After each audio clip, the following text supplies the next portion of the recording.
Hello, this is Rinki. Welcome to DElEd classes. और ये मेरी फर्स्ट वीडियो है सेकंड सेमेस्टर के लिए। सब्जेक्ट है मैथमेटिक्स। तो चलिए शुरू करते हैं, जिसका फर्स्ट चैप्टर है एलसीएम और एचसीएफ। एलसीएम को लैसे बोलते हैं, एचसीएफ को मैं से बोलते हैं। लैसे होता है आपका लघुत्तम समापवर्त्य और मैं से होता है आपका महत्तम समापवर्तक। अब इसमें बहुत कंफ्यूजन होता है कि समापवर्त्य और समापवर्तक। तो जो वर्त्य होता है वो लघुत्तम होता है और जो वर्तक होता है वो महत्तम होता है, यानी हाईएस्ट। इसमें लीस्ट होता है और इसमें हाईएस्ट होता है। अब मल्टीपल को अपवर्त्य या गुणज दोनों बोलते हैं, वैसे ही फैक्टर को अपवर्तक या गुणनखंड दोनों बोलते हैं।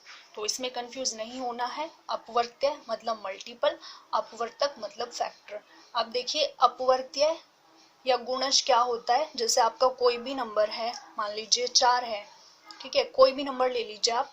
उसमें जब आप किसी भी नंबर से गुणा करते हैं यानी मल्टीप्लाई करते हैं, तो जो भी नंबर आपको मिलता है वो उस पर्टिकुलर नंबर का गुणज होता है। गुणज या अपवर्त्य भी बोल सकते हो आप। वैसे ही जैसे आपने 4 लिया, ठीक है, 4 में आप किसी से भी मल्टीप्लाई कर दो। 1 से की तो 4 आया, 2 से की तो 8 आया, 3 से की तो 12, 4 से की तो 16। ऐसे आप पूरा टेबल भी लिख सकते हो, वो भी सारे गुणज अपवर्त्य होते हैं। आप किसी भी नंबर के ऐसे गुणज या अपवर्त्य निकाल सकते हो। जैसे 12 के निकाले, 12 में 1 से मल्टीप्लाई किया 12, 2 से किया 24, 3 से किया 36, 4 से किया 48, ठीक है। तो ये यहाँ तक क्लियर है। उसके बाद आ जाते हैं अपवर्तक यानी फैक्टर। इनको अपवर्तक या गुणनखंड दोनों बोलते हैं। अब देखिए गुणनखंड अपवर्तक यानी फैक्टर क्या होते हैं। कोई भी नहीं, मतलब वे सभी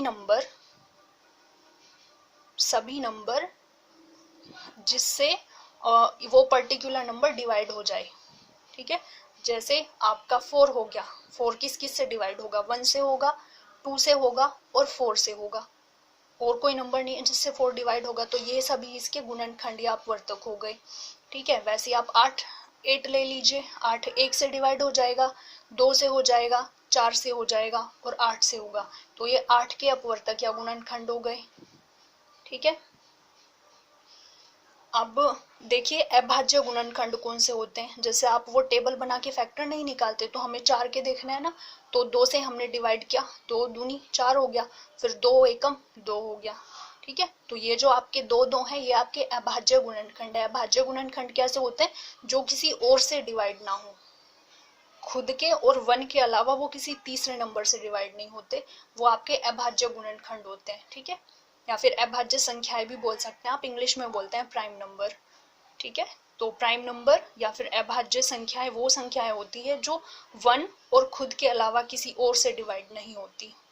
उसके बाद आ जाते हैं इसके ऊपर क्वेश्चन कैसे आते हैं, देख लेते हैं एक बार।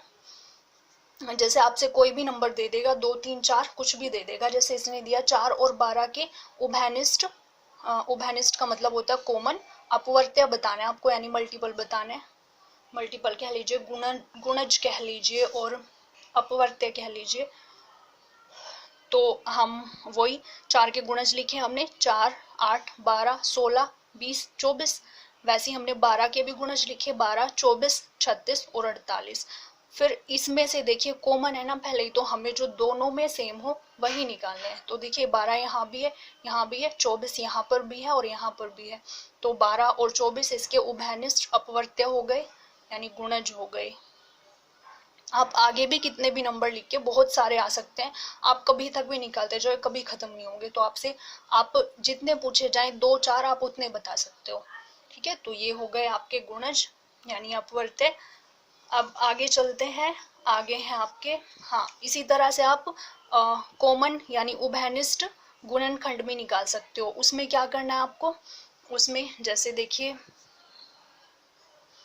उसमें आपको फैक्टर करने पड़ेंगे। जैसे हमने 4 लिया, 4 के फैक्टर क्या होते हैं, 1 2 4, ठीक है। फिर वैसे ही हमने 8 लिया, 8 के फैक्टर क्या होते हैं, 1 भी होता है, 2 भी होता है, 4 भी होता है और 8 भी होता है। तो देखिए उसमें जो जो कॉमन है ना, जो सेम है, बस वही लेना है उसमें भी मल्टीप्लाई करके, तो वो हो जाएंगे आपके फैक्टर। यानी अगर आपसे अपवर्त्य पूछता है तो आपको मल्टीपल लिखना है गुणज, अगर आपसे गुणनखंड पूछता है तो आपको फैक्टर लिखने हैं, ठीक है। तो उसमें भी कॉमन देखते हैं, इसमें भी कॉमन देखते हैं। बस ऐसे ये वेरी शॉर्ट में यानी अति लघु में या लघु में आ जाते हैं। उसके बाद नेक्स्ट आगे चलते हैं। आगे है आपका लैसे और मैसे निकालते कैसे हैं। देखिए लैसे और मैसे की दो विधि होती है, दोनों की ही। एक तो होती है आपकी गुणनखंड विधि और एक होती है आपकी भाग विधि। ठीक है, तो हम ज्यादातर गुणनखंड विधि ही अपनाते हैं। तो देखिए गुणनखंड विधि में आपको फैक्टर आने बहुत जरूरी है। देखिए कैसे होते हैं, अगर आपको फैक्टर नहीं आते तो आप नीचे कमेंट बॉक्स में बता देना, मैं उसके ऊपर अलग से वीडियो बना के डाल दूंगी। तो आप प्लीज चलिए अब क्वेश्चन देखते हैं। लैसे जैसे आपको कोई भी नंबर दे दिया 16, 38, 56, इन तीनों का आपको लैसे निकालना है और गुणनखंड विधि से निकालना है। तो सबसे पहले तो हमें गुणनखंड करने हैं यानी फैक्टर। फैक्टर कैसे करते हैं, जैसे 16 है, ठीक है, ये एक इवन मतलब सम संख्या है। अब सम संख्या है तो वो 2 से तो भाग होगी। तो आप 2 अट्ठे 16 होते हैं, 2 चौक 8 होते हैं, 2 दूनी 4 होते हैं, 2 एकम 2 होते हैं। ऐसे जब तक लास्ट में 1 नहीं आता आप करते रहोगे। वैसे यहाँ देखिए 2 एकम 2, यहाँ से 1 बचा, वो इसके पास चला गया, ये 18 हो गए। फिर 2 9 जा 18, ठीक है। फिर 19 एक आपका प्राइम नंबर है। प्राइम नंबर मैंने पहले बताया था, वो नंबर होते हैं जो 1 और खुद के अलावा किसी और से भाग नहीं होते। तो 19 आपका प्राइम नंबर है, इसलिए 19 से ही डिवाइड होगा। तो 19 1 जा 19। उसके बाद आ जाते हैं 56 पे। 56 आपका इवन नंबर है, मतलब सम संख्या है। अब सम संख्या है तो 2 से डिवाइड होगी, 2 से डिवाइड किया, 2 दूनी 4, यहाँ से 1 बचा, वो इसके पास चला गया, इसके पास हो गए 16। तो फिर 2 8 जा 16 हो गए, ठीक है। अब फिर से ये सम संख्या है तो फिर से 2 से डिवाइड होगी, 2 1 जा 2 और 2 4 जा 8, 2 7 जा 14 और 7 1 जा 7, ठीक है। 7 फिर से वही प्राइम नंबर है। तो ये आपके फैक्टर हो गए। और ये जो आपके 2 2 2 7 2 19 2 2 2 2 ये आपके अभाज्य गुणनखंड होते हैं, जो पहले भी बताया था मैंने, ठीक है। यानी जो किसी और से भाग नहीं होते, 1 और खुद के अलावा किसी और से भाग ही नहीं होते, वो आपके अभाज्य गुणनखंड होते हैं। तो अब 16 है, आप 16 के सभी फैक्टर उसके आगे लिखेंगे, वैसे ही 38 के लिखेंगे और वैसे ही 56 के लिखेंगे। अब उसके बाद ध्यान से देखना है क्या करते हैं, यहाँ कंफ्यूजन होता है ज्यादातर। तो देखिए आप 16, 38 और 56 इन तीनों में से किसी भी एक के सभी नंबर ले लीजिए। जैसे हमने 16 के सभी नंबर लिए, 2 2 2 2 सभी लिए। उसके बाद देखिए अगर फिर जो बाद के और एक्स्ट्रा बचते हैं इनको हम चेक करते हैं। अगर वो इस वाले जो हमने लिखे हैं इसमें पहले से ही मौजूद हैं तो हम नहीं लेते, लेकिन अगर नहीं है तो फिर हमें लेने पड़ते हैं। अब देखिए कैसे, जैसे 2 देखिए इसमें था पहले से, है ना, तो हम 2 नहीं लेंगे। फिर 19 इसमें था कहीं पे, नहीं, तो हमने 19 ले लिया उस वाले में से। उसके बाद आ जाते हैं नेक्स्ट वाले पे, ये 56, इसमें देखिए 2, एक 2 है हमारे पास पहले से, दूसरा 2 भी है हमारे पास, तीसरा 2 भी है। अब बताइए 7 था यहाँ तक कहीं पे, नहीं ना, तो हमें 7 लेना पड़ेगा। हमने 7 ले लिया और इसका काम खत्म। अब बस जितना भी आया हमारे पास उस सब की मल्टीप्लाई कर देंगे तो वो आपका लैसा हो जाएगा। गुणनखंड विधि से ऐसे निकालते हैं लैसा। उसके बाद आ जाते हैं मैसे पे, क्वेश्चन नंबर 2। इसमें आपको कितने भी नंबर दे सकता है, यहाँ पे हमने 3 लिए हैं, वो 4 भी दे सकता है, 2 भी दे सकता है। तो लैसे सभी का ऐसे ही निकालते हैं, गुणनखंड विधि से निकालना है अगर। और बस इससे ज्यादा तो मुश्किल है क्योंकि मैक्सिमम 3 ही नंबर देता है बस ज्यादातर। मैसे पर आ जाइए क्वेश्चन नंबर 2। जैसे ये है आपका 16, 38 एंड 86। इसका आपको मैसे निकालना है तो वही फैक्टर, क्योंकि गुणनखंड विधि से निकालना है तो हमें फैक्टर तो करने पड़ेंगे। तो हमने 16 के फैक्टर किए वही पहले जैसे, ठीक है, 38 के फैक्टर किए पहले जैसे, 86 के फैक्टर किए। फैक्टर सिर्फ एक ही तरह से होते हैं, इसका कोई और मेथड नहीं होता। ये फैक्टर हो गए। फिर हमने वैसे ही सबके फैक्टर सबके सामने लिखे, ठीक है, ये हमारे प्राइम फैक्टर होते हैं, सबके सामने लिखे। उसके बाद इसमें क्या करना होता है, इसमें हमें सिर्फ कॉमन देखना होता है। कॉमन मतलब उभयनिष्ठ, जो कि सभी में हो। तो देखिए 2 इसमें भी है, इसमें भी है और इसमें भी है, ठीक है। तो ये हमारा जो 2 है यही आपका में से हो जाएगा, ठीक है। इसमें भी है, इसमें भी है और इसमें भी है, तीनों में है ना 2, तो यही आपका में से हो जाएगा। अब आगे देखिए 2 इसमें है लेकिन फिर दूसरा नहीं है ना इसमें, तो एक हमारा पेयर बनना चाहिए जो तीनों में सेम हो। अगर हम इस 2 की बात करें तो दूसरा 2 इसमें नहीं है, इसमें नहीं है, तीसरा 2 भी नहीं है कहीं पे, फिर ये भी 2 नहीं है, तो जो तीनों में हो वही लेते हैं बस सेम।